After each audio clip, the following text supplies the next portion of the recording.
পরম প্রেমময় শ্রী শ্রী ঠাকুর অনুকূলচন্দ্রের চরণে আমার শত সহস্র কোটি কোটি প্রণাম। পরম প্রেমময় শ্রী বর্মার চরণে আমার শত সহস্র কোটি কোটি প্রণাম।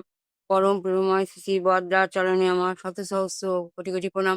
পরম পূজ্যপাদ ও দাদার চরণে আমার শত সহস্র কোটি কোটি প্রণাম। বর্তমান আচার্য দেবীর চরণে আমার শত সহস্র কোটি কোটি প্রণাম।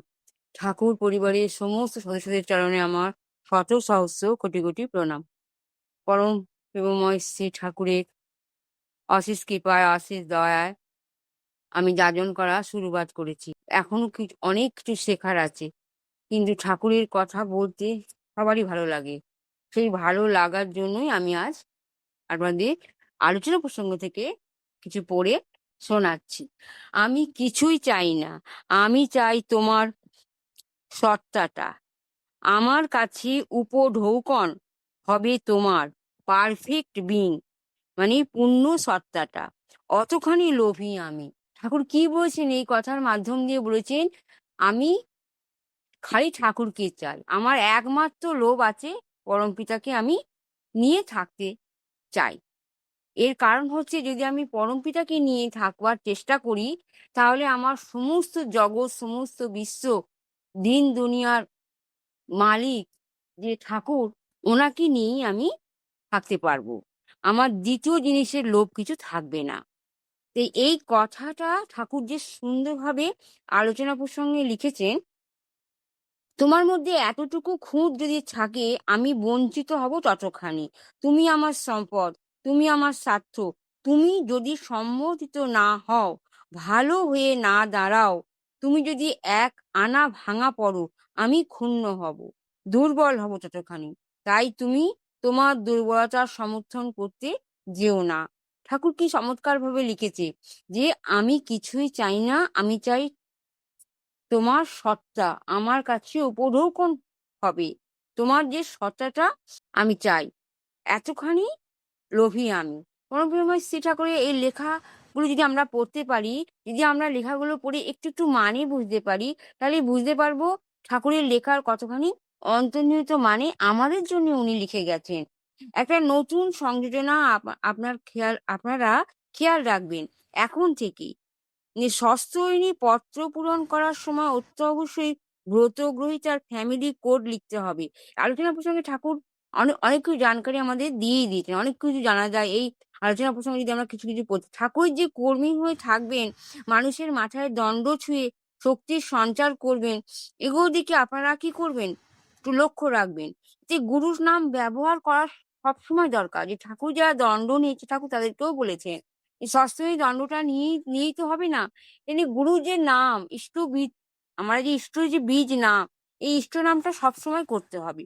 এইসব বড়হীন প্রবণতা আচার্যদেব একবার কথা প্রসঙ্গে বলেছিলেন, একটা কাগজের টুকরোকে যথাস্থানে রাখবার জন্য আমরা পেপার ওয়েট ব্যবহার করি, যাতে তা হাওয়ায় উড়ে না যায়। একটা বড় বইয়ের বেলায় কিন্তু সেই চিন্তা করতে হয় না, বইটা তার নিজের গুরুত্ব স্বস্থানে প্রতিষ্ঠিত থাকে। সুতরাং কোনো কাজে গুরু কাউকে দায়িত্ব দিয়েছেন বলে তার নাম ব্যবহার করে। আমি এই কাজের শেষ কথা, আমাকেই সেটা মানতে হবে। আমি যে গুরুর যে নামটা যে পেয়েছি, এই নামটা যে নিয়ে আমি যদি রেখে দিই, তা তো হবে না, না। গুরু নামটা সবসময় জপ করতে হবে। ঠিক দণ্ড সস্ত্রয়নীর পেয়ে থাকেন, ওই দণ্ডটাকে নিয়েও ঠিক জায়গা যথাস্থানে রাখা দরকার। এটা সেখানে যেখানে সেখানে রাখলেই তো হবে না। তাই ঠাকুরকে ঠিক করে আমরা মেনে চলতে পার যদি পারি, মেনে চলতে পারতে গেলে আমাদের ঠাকুর বাড়ি থেকে যে যে নীতিগুলো বলে গেছেন, আচার্যদেব এখনো পর্যন্ত বলছেন, সেগুলো মেনে চলা অবশ্যই দরকার। আমি এই কাজের শেষ কথা আমাকেই মানতে হবে, এই জাতীয় দাবি যে করে, কিংবা গুরুর বাইরেও একটা সমান্তরাল কর্তৃত্ব তৈরি করতে চায়, যে সে কিন্তু কার্যত নিজের যোগ্যতা, নিজের অধিকারকে নিজেই খর্ব করে এবং পাচিত্বের কবলে পড়ে। চাহিদা প্রত্যাশা যার কম, সরবরাহ যে শুধু দিতেই প্রস্তুত, সেই ইচ্ছে সে মানে প্রকৃত কর্মী হতে পারবে। তাহলে চাহিদা প্রত্যাশা যার কম আছে, সেই প্রকৃত কর্মী হবে। পরিস্থিতি যাই হোক, তোমার ব্রত পালন করাই আমার জীবনের উদ্দেশ্য। পরম প্রেমময় শ্রী ঠাকুর কি বলেছে যে যা যা উনি ব্রত নির্দেশ বিধান দিয়ে গেছেন, এগুলো পালন করার জন্য আমাদের অবশ্যই দরকার। আর এইগুলো যদি আমরা ঠিকভাবে মেনে চলতে পারি, তাহলে আমাদের জীবনের উদ্দেশ্য কি হবে? সফল হবে। এমন অন্তরায় যার, সেই তো শ্রেষ্ঠতার অগ্রণী। আমি তার সেবক, বই আর কিছুই নই। আর সহকর্মীদের প্রতি আমার সহানুভূতি ও ভালোবাসা ছাড়া আর কিছুই থাকতে পারে না। এই কথাগুলো আপনারা ভাববেন। সর্বদা চেষ্টা করবেন ইষ্টমুখী হয়ে থাকার জন্য। সর্বদা ইষ্টকে নিয়ে চলবেন।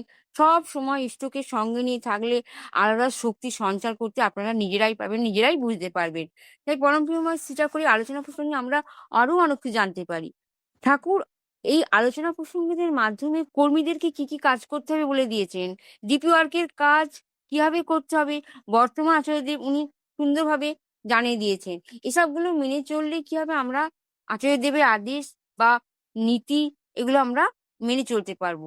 পরম প্রেমময় শ্রী ঠাকুরের আলোচনা প্রসঙ্গেতে আমরা আরো সুন্দর সুন্দর জিনিস বুঝতে পারি, সুন্দর সুন্দর লেখাগুলো আমরা পড়তে পারি। এই লেখার মাধ্যম দিয়ে আমরা ঠাকুরের কাছে আরো এক পা এক পা করে এগিয়ে যেতে পারছি। ঠাকুরকে নিয়ে চলার মাধ্যমে যে এক ক্ষমতা, এই যে একটা অনুশাসন হয়ে যাচ্ছে, এই অনুশাসনের মাধ্যম দিয়ে চলার জীবনটাই আমাদের হবে শ্রেষ্ঠ জীবন। সবাই তো পৃথিবীতে আসে মনুষ্য জীবনে জন্মগ্রহণ করে, যে যার তালিকা অনুযায়ী, যে যার নিয়ম অনুযায়ী চলন করে এগিয়ে চলতে চায়। কিন্তু ধর্মপথে আসতে গেলে আমাকে কি করতে হবে?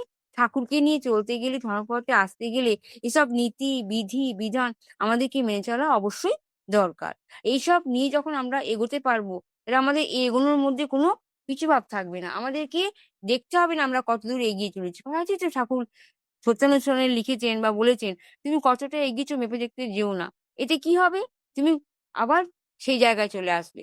তা চড়ুইবতী এগিয়ে চলো, এগিয়ে চলো। কতদূর তুমি যাবে সেটার ঠিকানা তো পরমপিতা করেই রেখে দিয়েছে। আজকের দিন আমরা সকাল থেকে রাত পর্যন্ত কি করব না করব সেটাও যেরকম ঠাকুরের হাতে লেখা আছে, ঠিক আমরা কার্যর মাধ্যমে কতদূর যাব সেটাও পরমপিতা আগে থেকেই ঠিক করে রেখে দিয়ে গেছেন।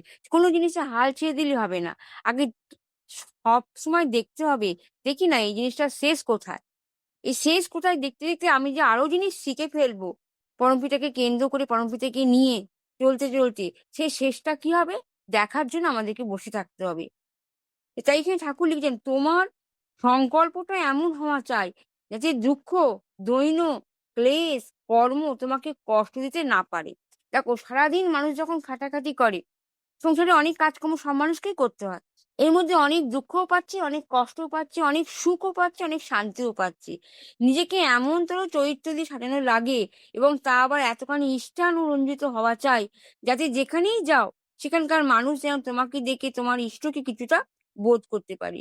পরমপিতার জন্য নিজে পাগল না হলে অন্যকে তার জন্য পাগল করে তোলা যায় না। যদি আমি ঠাকুরের জন্য পাগল হয়ে যাই, ঠাকুরের জন্য যদি আমি কিছু করতে চেষ্টা করি, তাই তো আমি সবাইকে ডাকবো যে তোমরাও আসো এই পথে। দেখবে না এই পথে এসে কিছু না পাও, একটা জিনিস তুমি অবশ্যই পারবে। সেটা হচ্ছে ঠাকুরের আশীর্বাদ। আমরা কিন্তু ঠাকুরের আশীর্বাদ সরাসরি দেখতে পাবো না। আশীর্বাদ বলতে অনুশাসনের মাধ্যম দিয়ে যেটা পাওয়া যায়, সেই তো আশীর্বাদ। যেমন এখানে আমরা যে কিছু করছি, কিছু বানবার চেষ্টা করছি, এই যে আমরা করতে, করতে থেমে যাই, সেটা কি পারবো? পারবো না। তার জন্য এখানে ঠাকুর লিখেছেন, বারবার লিখেছেন আলোচনা প্রসঙ্গে, যাতে যেখানেই যাও, সেখানকার মানুষ যেন তোমাকে দেখে তোমার ইষ্টকে কিছুটা বোধ করতে পারে। আর পরম পূজার জন্য নিজেকে পাগল না হলে অন্যকে তার জন্য পাগল করে তোলা যায় না। ভেবে দেখো, তুমি সবকিছুর জন্য প্রস্তুত কিনা? পরম শ্রী ঠাকুর সত্যানুষ্ঠানে লিখিয়েছেন, তুমি সব অবস্থায় রাজি থাকো। তোমার দুঃখ হয়েছে, দুঃখ নিয়েও তুমি রাজি থাকো। তোমার সুখ হয়েছে, সুখ নিয়েও তুমি রাজি থাকো। কোনো জিনিস তুমি মনে মনে চিন্তা করবে না, এটা কেন হলো? এটা না করলে এটা হতো, এটা না করলে এটা হতো। এসব ভেবে নিজের মনকে বিচলিত করে না তোলাই ভালো। সব সময় ভাববে, আমাকে কেউ অপমান করেছে, এটা আমার পাওনা ছিল। কোন রকম পাওনা ছিল, এটা আমি পেয়েছি। ঠাকুর যা করে তাই মঙ্গলের জন্যই করে। এর পিছনে কিছু মঙ্গল যে ঠাকুর আমাদের চুপিয়ে রেখেছে, আমরা দেখতে পাচ্ছি না। কিন্তু ঠিক সময় এটা জানতে পারা যাবে যে উনি আমাদের জন্য মঙ্গল করেই রেখেছেন। তাই যদি পরমপিতার বইগুলো আমরা পড়ি, একটু, একটু করে যদি পড়ি, বেশি পড়ার দরকার নেই। একটু, একটু পড়ে একটু, একটু লাইনগুলো যদি মানেই বুঝতে পারি, তাহলেই বুঝতে পারবো যে ঠাকুর আলোচনা প্রসঙ্গে প্রত্যেকটা লেখা আমাদের সাধারণ মানুষের জন্যই লিখে গেছেন। কিন্তু আমরা মোবাইল যুগে মোবাইল নিয়ে ব্যস্ত থাকি, এসব বই পড়ার তো সময় আমরা করে উঠতে পারি না। কিন্তু যখন যাজন করা হয়, যাজনের মাধ্যমে যখন এসবগুলো শোনা হয়, তখন পরমপিতা যে কি সব লিখে গেছেন, কি সুন্দর, সুন্দর লেখা, কি সুন্দর, সুন্দর শব্দ, আমরা এগুলো নিজেকে উপলব্ধি করে পাই। নিজেদের চরিত্রটাকে শোধরাতে পারি। নিজেদের চরিত্রের মধ্যে যে অপগুণগুলো সেগুলোকে তাড়াতে পারি। পরমপিতার কথা বলতে গেলে অনেক কথাই বলা হয়ে যায়। আপনারা সবাই ঠাকুরকে নিয়ে চলুন, ঠাকুরমুখী হয়ে চলুন। ঠাকুরের আলোচনা প্রসঙ্গ পড়ুন, শুনুন, বলুন। তবেই পরমপিতাকে আমরা খুশি করতে পারবো। ঠাকুর তো আমাদের কাছে আরো কিছু বেশি জিনিস চায়নি। ঠাকুর অর্থও চায়নি আমাদের কাছ থেকে।